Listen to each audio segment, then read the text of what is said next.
Science कहता है कि 24,000 श्लोक की शिव महापुराण में हमारा पूरा साइंस भरा पड़ा है। पतंजलि कहते हैं कि शिव महापुराण की कथा में पूरा की पूरी औषधि भरी पड़ी है।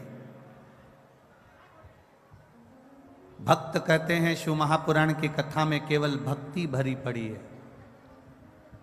स्त्रियां कहती हैं शिव महापुराण की कथा में हमारा अखंड सौभाग्य भरा पड़ा है। कन्या कहती हैं इस शिव महापुराण की कथा में हमारा सुंदर वर भरा पड़ा है। वर कहते हैं इस शिव महापुराण की कथा में हमारी इच्छा, हमारी भक्ति, हमारा स्नेह भरा पड़ा है। बैरागी कहते हैं इसमें वैराग्य है। त्यागी कहते हैं इसमें त्याग है। संत कहते हैं इसमें विरक्ति है। तपस्वी कहते हैं इसमें तप है। और शिव महापुराण स्वयं अपने आप में कहती है जो दिल से सुन लेता है महादेव उसकी गोदी को भरकर 3 महीने में उसका भंडार आनंद में दे देते हैं। आए आप अपनी मर्जी से, पर आपको बुलाने वाला कोई दूसरा नहीं है। अगर मैनपुरी की इस पावन प्रांगण में बनखंडेश्वर महादेव के मंदिर के प्रांगण में बैठकर अगर आप कथा का रसतत्व का श्रवण कर रहे हो, चौहान परिवार इस कथा का मुख्य यजमान पद ग्रहण कर कर अगर कथा करवा रहा है तो ये आपकी एक सुखता, एक आनंदता।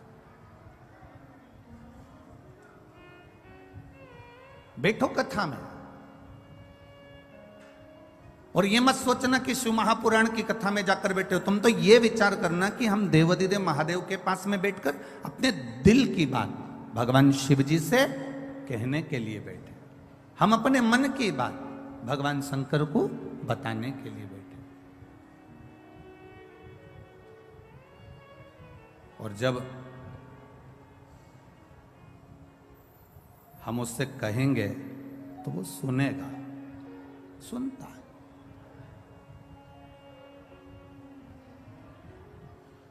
कोई कहे कि गुरुजी पहले दिन की कथा सुनना चाहिए कि दूसरे दिन की कथा सुनना चाहिए कि तीसरे दिन की कथा सुनना चाहिए कि चौथे दिन की कथा सुनना चाहिए, 5वें दिन की सुने, 6ठे दिन की सुने, 7वें दिन की सुने, सुने कब की?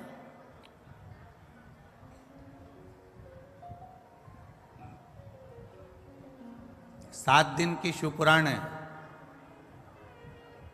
7 कोस का गोवर्धन पर्वत है। 7 वर्ष की अवस्था में भगवान कृष्ण ने पर्वत को उठाया था।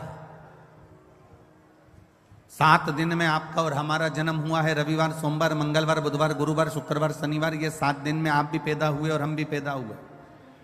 कोई रविवार को हो गया, कोई सोमवार को हो गया, कोई मंगलवार को हो गया, कोई बुधवार को हो गया, कोई शुक्रवार को हो गया, कोई शनिवार को हो गया। 7 दिन में अगर जन्म हुआ है तो 7 दिन में ही हमारी मृत्यु भी है। अलग से कोई दिन हमारे लिए मरने के लिए नहीं आएगा। रविवार को जन्म हुआ, सोमवार को बड़े हुए, मंगलवार को ब्याह हुआ, बुधवार को बच्चे हुए, गुरुवार को बीमार पड़े, शुक्रवार को हॉस्पिटल गए और शनिवार को सीताराम हो गए। ये 7 दिन ऐसे ही निकल गए। अब इन 7 दिन में से अगर एक क्षण, एक दिन, एक पल, एक घड़ी, यहां तक शिव महापुराण की कथा कहती है कि एक क्षण की भी अगर हमने शिव महापुराण की कथा को श्रवण करा है तो हमने अपनी जिंदगी को सार्थक बना लिया। हमने अपने जीवन की सार्थकता प्रकट कर दी। कोई कहे कि पहले दिन की कथा सुने कि दूसरे दिन की कथा सुने कि तीसरे दिन की सुने, जिससे भगवान हमारे मन की मनोरथ पूर्ण कर दे।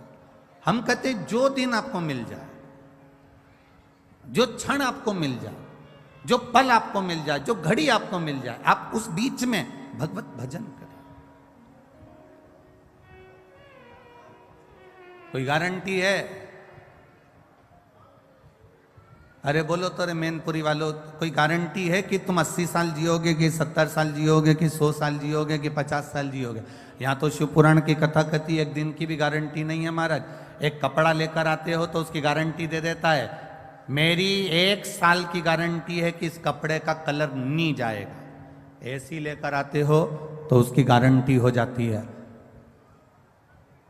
सीमेंट की बोरी लेकर आते हो तो उसकी गारंटी हो जाती है, ईंट लेकर आते हो तो उसकी गारंटी हो जाती है, सरिया लेकर आते हो तो उसकी गारंटी हो जाती है, कूलर फ्रिज लेकर आते हो तो उसकी गारंटी हो जाती है।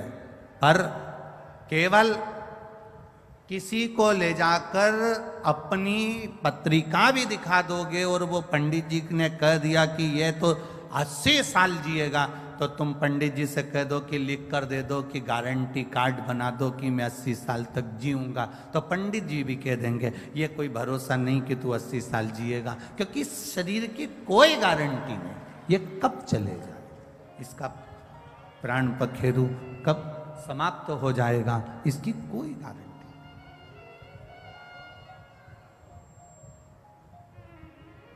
कब प्राण छूट जाएंगे, कब चले जाएगा, इसकी किसको गारंटी।